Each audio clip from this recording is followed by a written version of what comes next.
going to address it, and I'm going to address it firmly.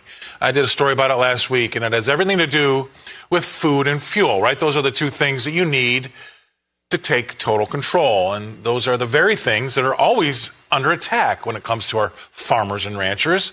Now, we restrict anything to do with fossil fuels, from drilling to banking, intentionally making life difficult for businesses in those arenas. Now, we have waged war on farmers with their ethanol because of these EV mandates from Washington. And we've seen global pushback from ranchers when it comes to restrictions on their beef. But now the battle has intensified. Now, it started with fake meat, right? Then it moved on to Frankensteak, right? That's the lab-grown meat. Well, now it's on your grocery store shelves, as they say, the quiet part out loud now. How about a nice big bowl of chili con cricket? Yeah, recently we had a journalist for the Daily Mail actually try the dish, and she said she actually liked it because you couldn't taste the crickets. She said it just tasted like normal chili. Well, I got a question for you. Why not just eat normal chili then? Once again, here we go. We try to normalize abnormal behavior. Now, I'm fine with recognizing abnormal behavior, but I'm not fine with normalizing it. But that seems to be the flavor of the day, pun intended. Now, it's not a rumor. It's right there on your grocery store shelves. You can buy it. Now, my next guest has been warning us about these types of things. And we're going to welcome into the show Rebecca Walser. Rebecca, really, this was about my cornerstone on this whole thing was it's food and fuel, and those are the two things that they're coming after. Because if you want to take control, you have to control the food and you have to control the fuel. And now that they've convinced everybody that the tiny homes is a cool thing, they're going to try to convince you that chili con cricket is better than chili con carne. I've never in my life, it just drives me crazy that this gets an audience. You know, Scott, I just want to step back and I just want to remember back to grade school for you and I, which I know was eons ago for both of us. But let's just remember, you know, I don't remember ever hearing from the global media what should be served in the elementary school lunch. In fact, that was probably a local county decision or a local state decision that then the counties had. So the fact that we have a global push to alternative protein sources, specifically bugs, means that this is globally sourced and globally inspired. And again, it is again about control. They have to have ultimate control. I want to note, though, this Elmira, who's 26, she stated that she's always been curious and excited by the prospect of eating insects. And I just want to completely shout out to the world. I have never been curious nor excited about the possibility of eating insects unless I was in Asia and it was a delicacy covered by chocolate.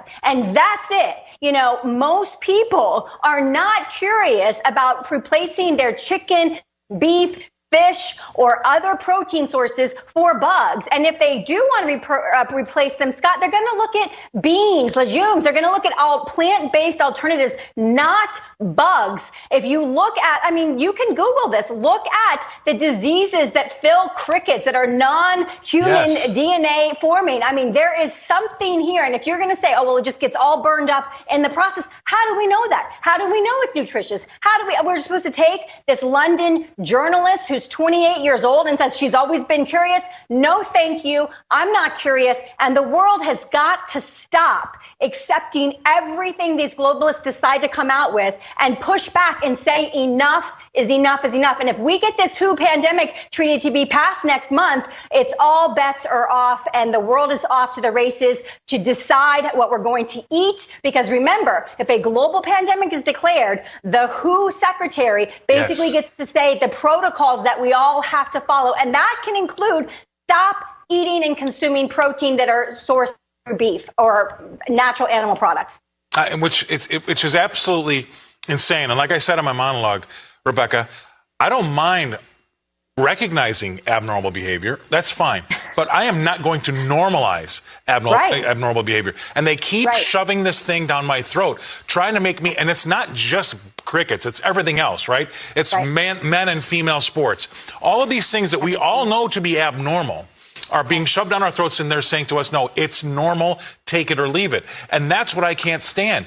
A small, tiny home where I can't bend over in the john is not normal, right? But they're wanting everybody to think that that's the new thing. You're going to have less and be happier. Well, you're going to have no beef and have bugs and be happier. And I can't stand that. Why can't it just be up to the Well, like it has been, like you said, since we were in grade school, it was up to you to decide what you wanted to eat. And whatever that was, the market delivered it and they made money. But now this whole idea of what we're being told to eat, and now they're putting people out there that almost feel like are selling it, which I can't stand.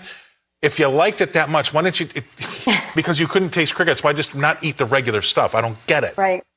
Yeah, well, this is a part of the FDA going across against they went against the farmers, and they went against the Amish and selling their cheese and their milk products because they didn't go through an FDA approved process, and all of that. The Supreme Court is going to, be on our side on that. But this is all, Scott, about control. If they control the food supply, like you said, if they control the fuel supply, like you said, they control us. And so they're trying to convince us, as they tighten the grips of control more and more and more. They're trying to get you to think that it's normal. They're trying to, basically, it's a psychological operation to normalize eating bugs so that when they take away our ability to have freedom and eat meats and proteins, which really do extend our life expectancy, which they do not want, then we will accept the bugs as an alternative. And we have to say, no, it's not normal. It's abnormal, and we reject it.